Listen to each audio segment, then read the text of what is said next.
I know that Letitia James is apparently not going to get indicted in the Eastern Virginia district now. They tried a second indictment, remember, and that news came out late yesterday, actually after yesterday's show. But I got to go back to a story that I started reporting on and was clued into both via the Financial Times, paper out of London, as well as some reporting that the Gateway Pundit had done.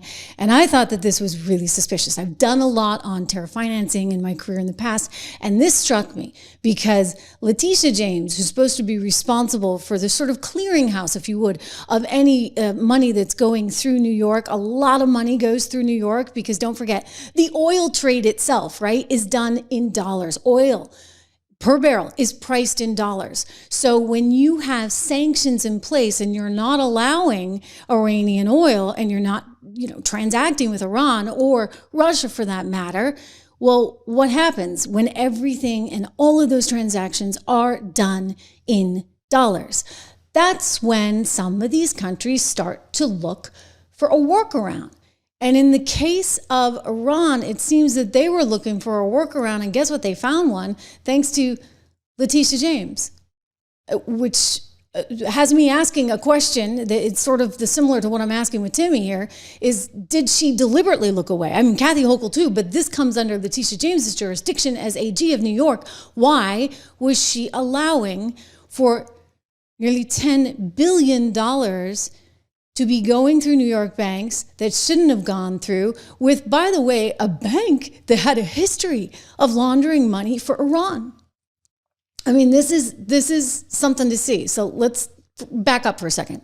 Here's a story in the Financial Times. Standard Charter's Iran transactions, the subject of new whistleblower claims. Apparently this bank, which is a British bank, had all this money going through New York. Again, you got to transfer everything into dollars so that they could then send it to Iran. It's nearly $10 billion worth of alleged money laundering. And they had a history, by the way, of money laundering for none other than Iran. And we're told that Letitia James's office was informed of this, and they didn't do anything. So is this a Timmy situation where you just look the other way? We don't really want to know about this? We had sanctions in place. By the way, that was under the Biden administration.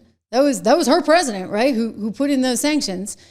And yet this money was allowed to go through New York. And despite her and her staff being told about it, like, they looked the other way. Does anybody else find that suspicious? I mean, I'm just saying, maybe you forget about the mortgage thing for a minute, because to me, this seems like a bigger deal. And nobody's talking about it. I get it. It's complicated, okay? You're money laundering with Iran. It's complicated. And Standard Chartered Bank and this, that, and the other. And we're going to go and read the FT out of London. But you know what? We're going to do it. We're going to do it because this is important. And somebody's got to pay attention to this, because this is a big kahuna, I think.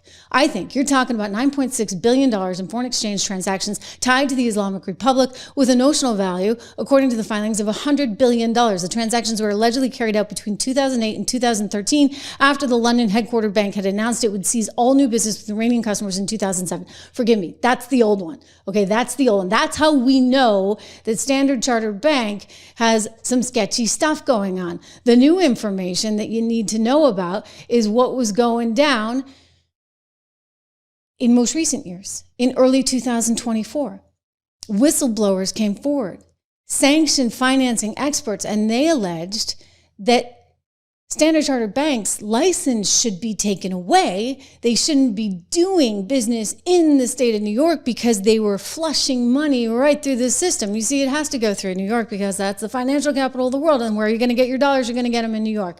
So all the dollars maybe being laundered, let's say, some country that wants to do business with Iran and wants Iranian oil, well, let's call it China, for example, because, why not? Okay, China wants to do business with Iran, but they need dollars. Like, they've got to do this in dollars, and they've got to send dollars to Iran.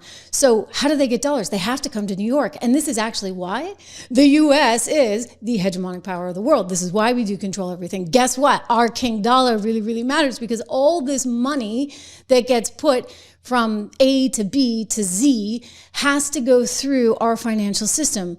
In this case, it was going through New York. And this is why New York has kind of an important role to play in all of this. And maybe it shouldn't. Maybe it needs to go to Texas, because maybe Texas would wake up and say, we don't know if we want all this money going to the Iranians. So Gateway Pundit did a really good story on this. over the summer. And I want to just bring your attention back to this at this moment in time, because I realize, okay, people are upset. She's not getting indicted for the alleged mortgage fraud, but maybe that was sort of a distraction, shall we say, because the bigger story might be that she just ignored this and her staff members ignored this. And you have to ask why. In early 2024, New York Attorney General was briefed on all of this, but she did nothing other than reapprove Standard Chartered Bank's annual license.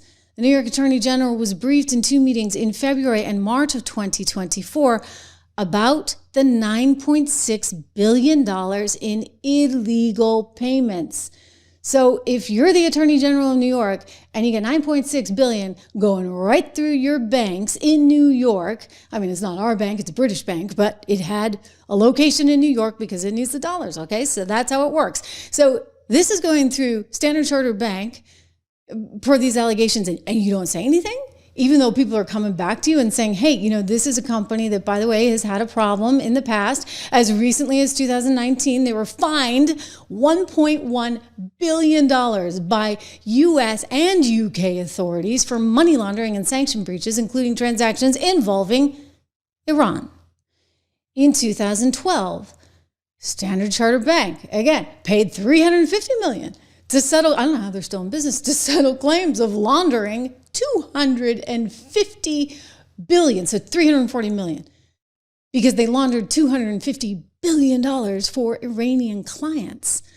So I realize that, the mortgage fraud stuff is a big deal, and maybe they'll still get something in New York because there's concerns about that with the brownstone. There's also, of course, concerns about whether or not she was violating Donald Trump's civil rights, going after him as viciously as she did. But I'd also say, keep this story in mind. Standard Chartered Bank, Iran transactions, whistleblowers having come out, all the money going through New York, and Letitia's team. I want to see those emails. Somebody's got to pull up those emails. Somebody's going to do an investigation into this, because that actually could be the big kahuna that would be really problematic. Now, I'm not suggesting that she got anything off the top, because, I would certainly, I mean, we'll leave those kinds of things for Ilhan, shall we say. Isn't she worth $30 million now, according to new filings? I'm not suggesting that, but I am suggesting that there may have been complete negligence and complete, utter just incompetence, which means, why is she the Attorney General of an important state like New York? Really? I mean, This is a problem. She was just so obsessed on one thing and one thing only. I know, we all know, right?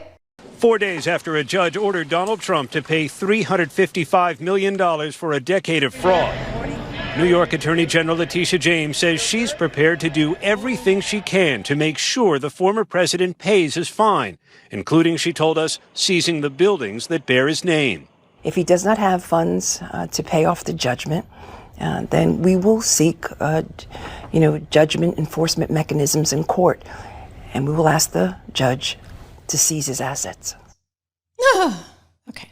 I love playing that soundbite because it just kind of sums it all up. She couldn't wait to get her hands on Trump Tower. That's what it was. She wanted to go in there with the ribbon cutting ceremony and say, this is mine. This is New York. So we got him. Anyway, he didn't get him. He became the next president of the United States, and now he's possibly going after you. And I'm just throwing this out there as something that somebody might want to look at. Because I just asked this question.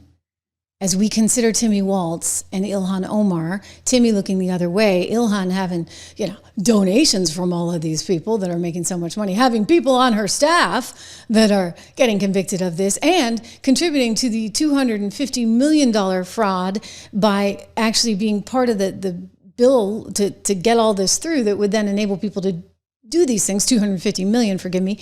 I'm just saying, we should be looking at Letitia and these money laundering allegations that she just didn't care about, because we can't be sending $10 billion to Iran. I get it. Sanction workarounds are very popular and people make a lot of money with those workarounds. So did someone on her staff, I don't want to go there. I don't even want to think that, okay? We're going to keep it very, on the up and up. But I think this is a story we need to pay attention to. So I'm going to continue pounding this, you guys, because well, first of all, it's sort of my sweet spot, right, in the financial community. And I just really am troubled by the idea that this much money, when we had sanctions in place, put in place by Biden, that this could be happening. Really unbelievable.